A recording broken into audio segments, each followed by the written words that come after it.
Hi சுட்டீஸ், கதைக்கு போகலாமா? முன்பு ஒரு காலத்தில் வண்ணபுரி அப்படிங்கிற ஒரு அழகான கிராமம் இருந்துச்சு. அங்கே இருக்கிற மலர்கள் தேனை விட மிக இனிமையாக இருக்கும். வண்ணத்து பூச்சி கூட போட்டி போட்டுக்கொண்டு பூக்களில் கொஞ்சம் விளையாடும். என்னதான் ஊர் அழகாக இருந்தாலும் அங்கே இருக்கிற மக்கள் ஒருத்தருக்கு ஒருத்தர் சண்டை போட்டுக்கிட்டே இருப்பாங்க. என்னோட ட்ரெஸ் தான் நல்லா இருக்குது, என் கலர் தான் நல்லா இருக்குன்னு ஒருத்தருக்கு ஒருத்தர் சிறுவர்கள் கூட சண்டை போடுவாங்க. அந்த ஊரில் இருந்த செல்வந்தர் இன்னொருத்தர்கிட்ட, என் வீட்டு கூரையை பார்த்தியா, எவ்வளோ சிவப்பு நிறத்தில் அழகாக இருக்குது, ஆனால் உன் வீட்டு கூரை அப்படி இல்லையேன்னு ரொம்ப தற்பெருமை பேசிக்கிட்டே இருப்பார். ஒரு நாள் வானத்திலிருந்து வந்த தேவதை எல்லாத்தையும் பார்த்துக்கிட்டே இருந்தாங்க. ரொம்ப கவலைப்பட்டாங்க.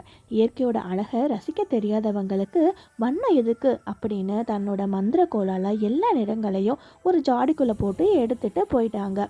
காலையில் தூங்கி எழுந்து பார்த்த ஊர் மக்கள் இதையெல்லாம் பார்த்து பேரதிர்ச்சி ஆனாங்க. அவங்க போட்டிருந்த ட்ரெஸ்ஸெல்லாம் கூட கருப்பாக தெரிஞ்சிச்சு, பூக்களும் கருப்பாக தெரிஞ்சுது, வானம் கூட சாம்பல் நிறத்தில் இருந்துச்சு. இதெல்லாம் தாங்க முடியாமல் அங்கே இருக்கிற கவின் இனியான 2 சிறுவர்களும் ஏதாவது பண்ணணும் அப்படின்னு யோசிச்சு விண்ணுலக பயணம் போய் பார்க்கணுன்னு முடிவு பண்ணாங்க. அங்கே போய் தேவதையை பார்த்தாங்க. தேவதை ஊர் மக்கள் பண்ணின எல்லா தப்பையும் சொன்னாங்க. கவின் அதையெல்லாம் புரிஞ்சுக்கிட்டு தேவதைக்கிட்ட மன்னிப்பு கேட்டான். தேவதையும் சந்தோஷமாக மன்னிச்சிட்டாங்க. இனியாவும் நம்ம கிராமத்துக்கு இனிமேல் அழகு திரும்பி வரப்போகுது அப்படின்னு ரொம்ப சந்தோஷப்பட்டான். உடனே தேவதை பூக்களுக்கு உண்டான நிறத்தை கொடுத்தாங்க. மரத்துக்கு பச்சை வண்ணத்தை கொடுத்தாங்க. வானத்துக்கு நீல நிறத்தை கொடுத்தாங்க.